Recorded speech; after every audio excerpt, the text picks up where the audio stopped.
You're walking through your house at night, and it hits you. Again, 5 bedrooms, 3 bathrooms, a basement full of things you haven't touched in years. The kids moved out a decade ago. Your spouse looks at you over coffee and says, maybe we should think about downsizing. And your stomach tightens. Because this isn't just about square footage, is it? This is the house where you raised your children, where you celebrated birthdays and weathered storms, where you built a life. The thought of leaving feels like abandoning a part of yourself. But the mortgage, the maintenance, the endless list of repairs, it's wearing you down. You're tired, and you're stuck. Here's what most people do. They make this decision based on fear. Fear of losing memories. Fear of what the neighbors will think.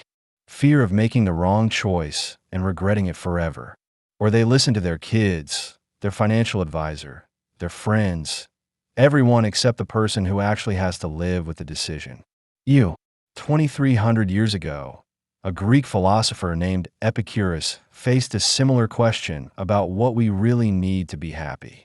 He wasn't talking about houses specifically, but his framework for decision-making, about pleasure, simplicity, and genuine peace of mind, is exactly what you need right now.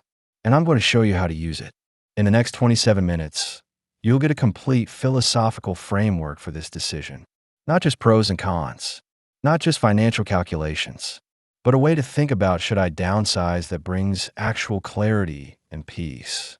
By the end, you'll have a checklist, a set of essential questions, and a compass for knowing, really knowing, what's right for you. If this resonates, click the like button now. It helps us reach more people navigating these exact decisions. Let's dig in.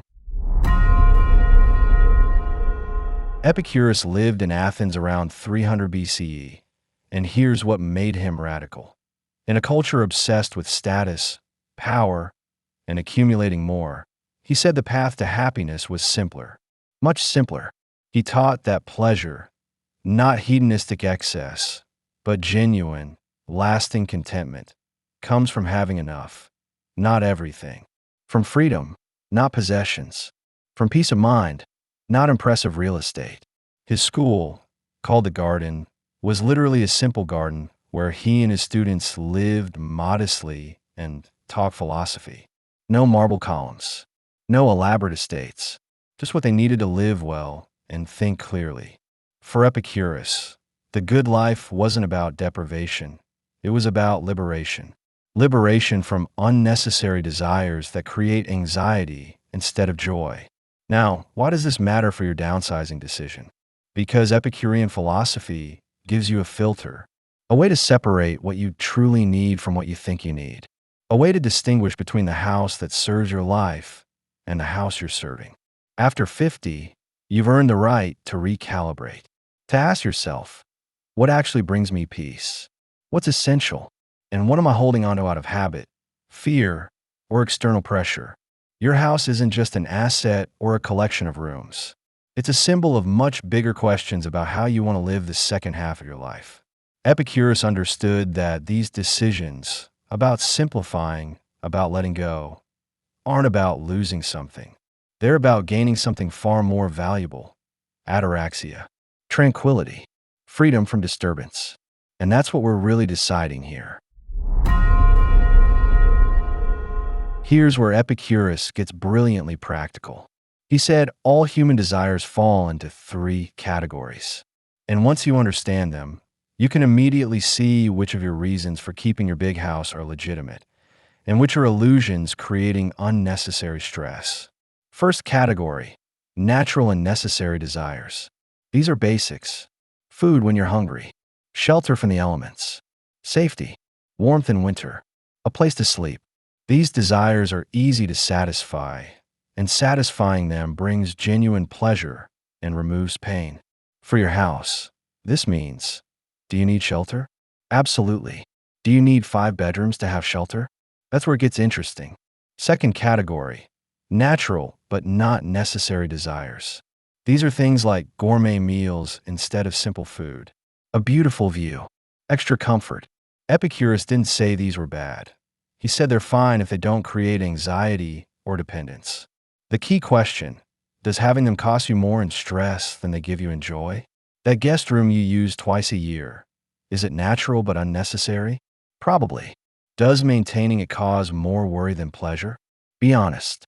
Third category, vain or empty desires. These are the killers. Desires created by society, by ego, by comparing yourself to others. The desire for status, for impressing people, for a house that signals success even if it exhausts you. Epicurus said these desires are insatiable. You can never satisfy them because they're not based on genuine need. They're based on external validation, and external validation is a moving target. Now apply this to your downsizing decision. Which category does your desire to keep the big house fall into?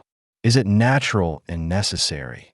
You genuinely need that much space for your actual life? Is it natural but unnecessary? Nice to have but costing you more in time, money, and energy than it gives back? Or is it vain, tied to what you think you should have, what neighbors expect, what your adult children assume you'll keep forever? This is your first filter. And most people discover, when they're brutally honest, that a lot of their attachment to the big house lives in that third category. Which brings us to a crucial distinction we need to make. Let's talk about the hardest part of this decision, the emotional attachment. Because some of your attachment is real, legitimate, and worth honoring. And some of it is ego masquerading as emotion. You need to know which is which. Real attachment sounds like this. We celebrated 20 Thanksgivings in that dining room. My daughter took her first steps in that hallway. I can still see my father sitting in that chair by the window. These are genuine memories. They happened. They matter. And here's what Epicurus would tell you. Those memories live in you, not in the house. The house was the container, but you were the keeper. You can honor those moments without being imprisoned by the physical space where they occurred. Downsizing doesn't erase your history. It acknowledges that your history is complete here, and your future might be better served elsewhere. Ego attachment sounds different. It sounds like this. What will people think if we move to a smaller place? Or, I worked my whole life to afford this house. Leaving feels like failure. Or, my kids expect us to keep the family home for holidays. Notice the difference? This isn't about your actual experience. It's about external perception. It's about identity you've constructed around ownership. It's about proving something to someone who, frankly, isn't living your life. There's also social attachment disguised as emotional attachment. You tell yourself you're keeping the house for family gatherings, but your adult children visit twice a year, stay in hotels half the time, and have their own lives across the country. You tell yourself you need space for grandchildren, but they're toddlers who'd be happy in a 2-bedroom condo with a park nearby. What you really fear is disappointing them, or having them judge your choice, or losing your role as the keeper of family traditions. Here's the Epicurean test. If you move to a smaller home, would the relationships that matter still be intact? Would the people you love still love you? Would your memories still be yours? If the answer is yes, and it almost always is, then what you're protecting isn't connection, it's image. An image, as Epicurus knew, is an empty desire that will never bring peace. Now, understanding this distinction is critical, but there's something else you need to see clearly. The cost you're paying right now that you've probably normalized. Let's talk about what your house is actually costing you. And I don't just mean the mortgage payment, though that's part of it. I mean the hidden costs, the ones you don't add up because they're woven into your daily life like background noise. Epicurus taught that peace of mind comes from reducing sources of anxiety. Your big house, right now, might be one of the biggest sources you have. Start with time. How many hours a week do you spend maintaining that house? Cleaning rooms nobody uses. Mowing a lawn that's too big. Fixing things that break because the house is aging along with you. Coordinating repairs. Managing contractors. Dealing with that leak in the basement you've been meaning to address for 2 years. Add it up. That's time you're not spending on things that actually bring you joy. Travel, hobbies, relationships, rest. Time is your most finite resource after 50, and you're spending it serving a house. Now money. Yes, there's the mortgage if you still have one. But also, property taxes that keep rising, homeowners insurance that's through the roof, utilities for heating and cooling space you don't occupy, maintenance costs that compound as the house ages, new roof, new HVAC, new water heater. The truth is, a big house is a money pit dressed up as an asset. Your reducing expenses retirement could be spent on experiences, on freedom, on not worrying about the next major repair. Then there's energy, mental and physical.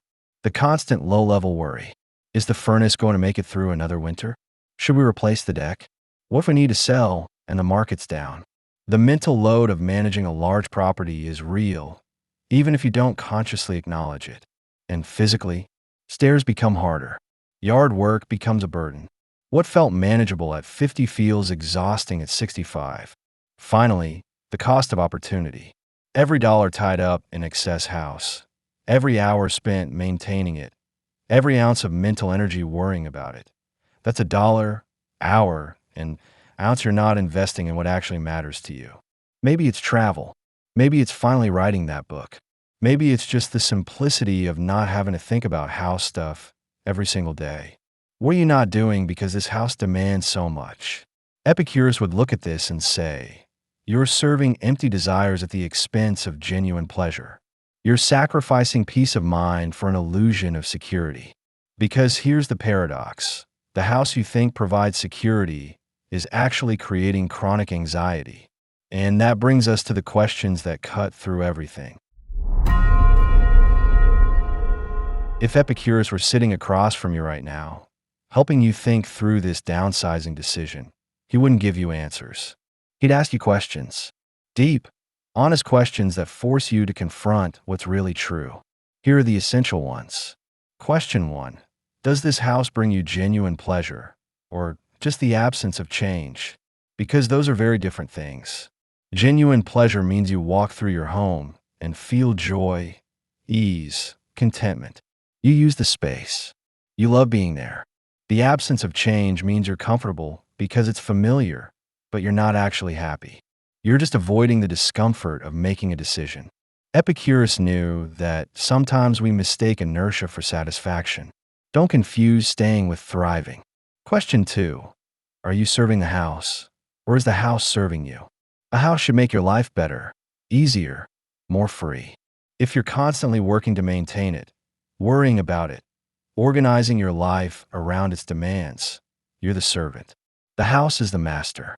And that's backwards. After 50, practical philosophy says your environment should support the life you want to live, not dictate it.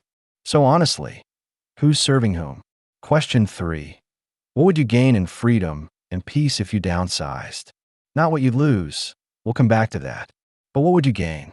More discretionary income, less maintenance stress, the freedom to travel for a month without worrying about the house, the ability to walk to coffee shops and parks instead of driving everywhere, time, energy, mental space. Make a real list. Because Epicurus taught that true wealth is having enough, not having excess.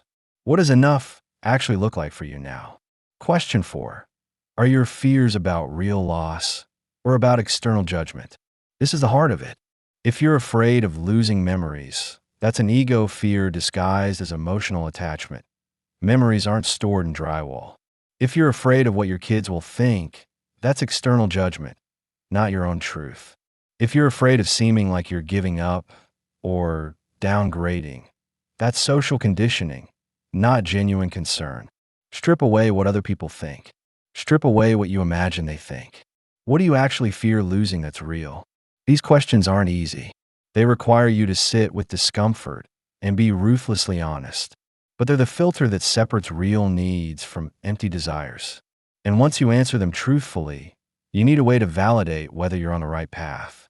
That's where Epicurus' concept of Ataraxia becomes your compass. Ataraxia. It's a Greek word that means tranquility, peace of mind, freedom from disturbance. For Epicurus, this was the ultimate goal of philosophy, not abstract knowledge, but a calm and stable state of being. And here's how you use it as your compass for the downsizing decision. Ask yourself this: which choice, keeping the big house, or downsizing, leads to more ataraxia in the long run, not in the short term. Change is always uncomfortable. Moving is stressful. Sorting through decades of belongings is exhausting. You'll feel unsettled for a while. That's not the question. The question is, 6 months after the move, a year after, 3 years after, which choice results in you waking up with less anxiety? Which choice gives you sustainable peace? If you keep the house, will you feel relieved and content? Or will you continue to wake up at 3 a.m. worrying about money, maintenance, and whether you made the right call by staying? Will the house feel like freedom or like a weight you're carrying? Because here's what Epicurus knew. True pleasure isn't excitement or stimulation. It's the absence of pain, worry, and unnecessary disturbance. If keeping the house means chronic, low-level anxiety, even if it's familiar anxiety, that's not peace. Now flip it. If you downsize, once the initial discomfort of change passes, what's left? Do you imagine waking up with more breathing room? Financially, mentally, physically? Do you picture yourself thinking, I don't have to deal with that anymore? Do you feel lighter when you honestly envision a simpler life? That's ataraxia calling. That's your inner wisdom telling you what genuinely serves your well-being. But here's the critical distinction. Don't confuse temporary discomfort with chronic disturbance. Moving is temporarily uncomfortable. Adjusting to a new space takes time.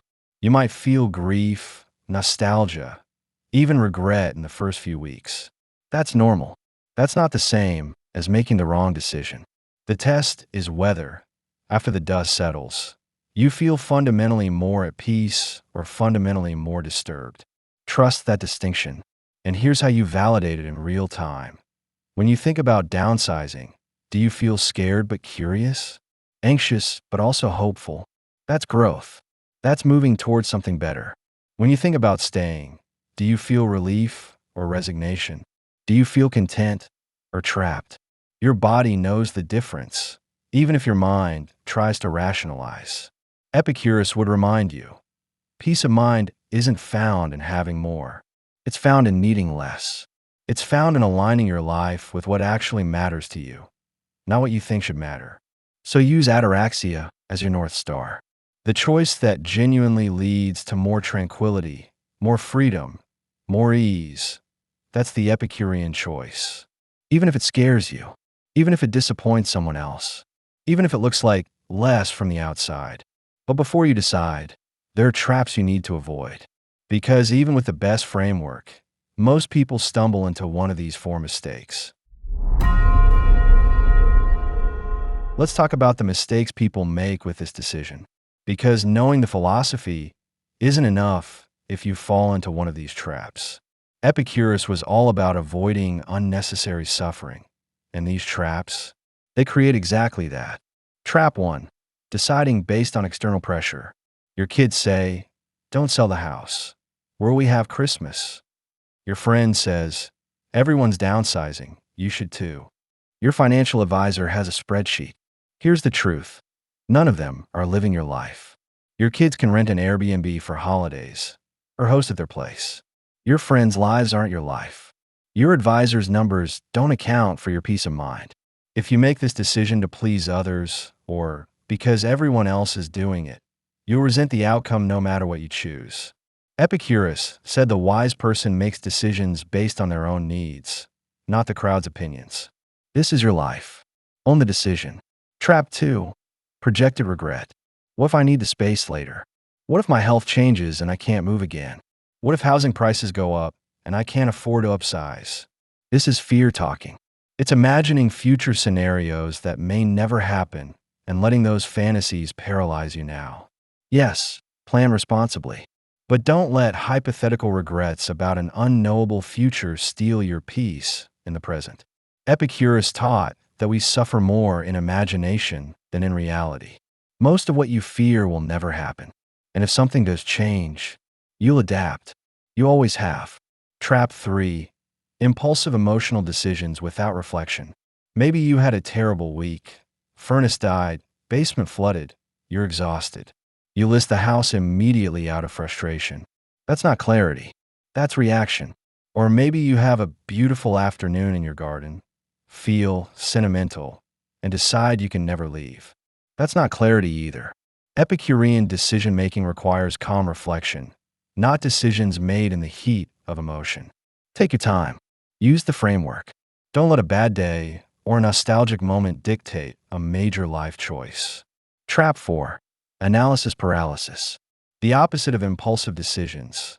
You overthink forever. You wait for perfect clarity that never comes.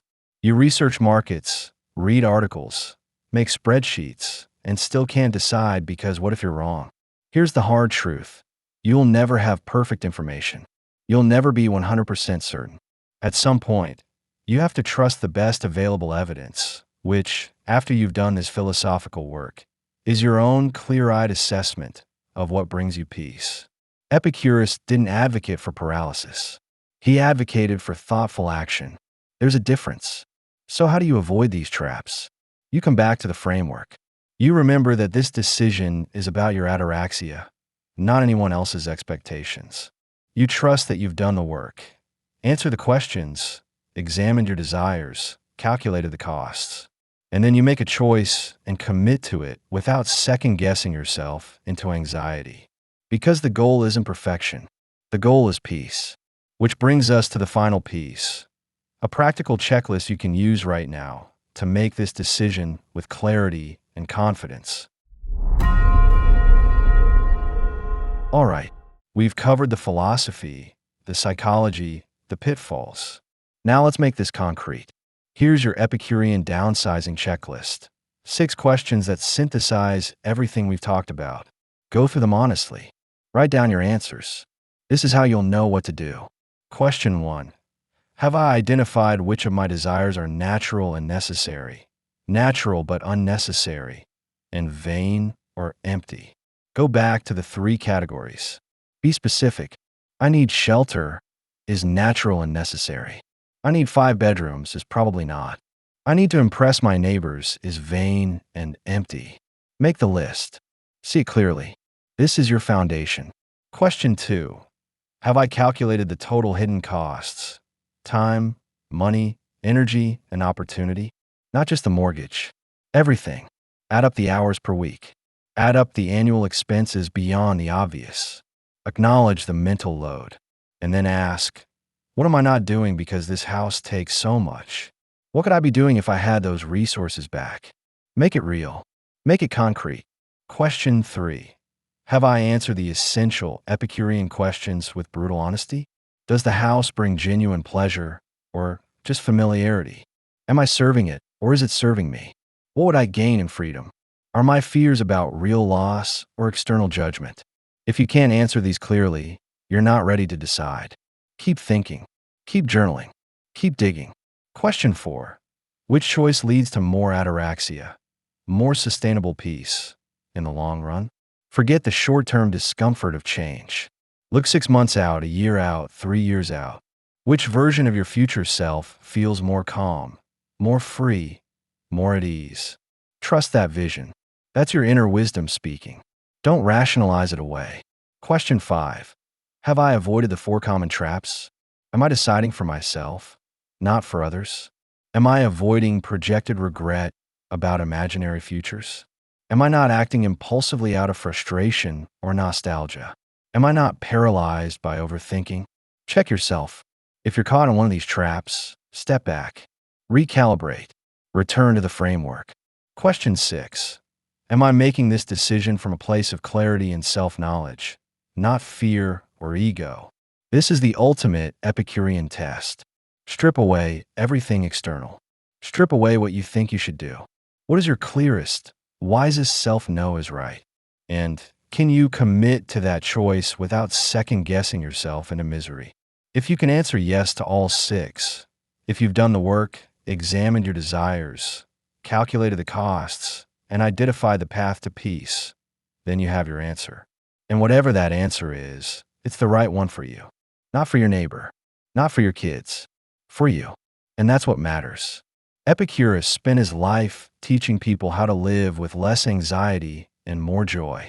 This checklist is that teaching applied to one of the biggest decisions you'll make after 50. Use it, trust it, and then act on it with confidence. So here's what you have now. Epicurus' framework for separating natural needs from empty desires. The distinction between real attachment and ego attachment. A clear-eyed view of the hidden costs you're paying. The essential questions that reveal what's really true. Ataraxia as your compass. Peace of mind as the measure of a good decision. An understanding of the traps that lead to regret. And a 6-question checklist that brings it all together. This isn't about whether you should downsize. That answer is different for everyone. This is about having a philosophical framework that lets you decide with clarity instead of confusion, with peace instead of anxiety.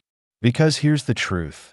You can make either choice and be fine, as long as it's your choice, made with wisdom, based on what genuinely serves your well-being. The right decision is the one you can live with in calm confidence, not the one you rationalize with endless justifications. It's the one that aligns with your real needs, not your imagined obligations. It's the one that, a year from now, lets you wake up and think, yes, I made the right call. That's ataraxia. That's what Epicurus offers you. My challenge to you, take this checklist and actually use it. Set aside an hour this weekend. Go through the 6 questions. Write down your answers. Be honest with yourself. This is your life. You deserve to make this decision from a place of wisdom, not fear. If this brought you clarity, click the like button. It genuinely helps us reach more people facing these exact choices. Subscribe for more practical philosophy that helps you navigate life after 50 with wisdom and peace. And tell me in the comments, what's the one fear holding you back from making this decision? Let's create a space where we can think through this together. See you tomorrow.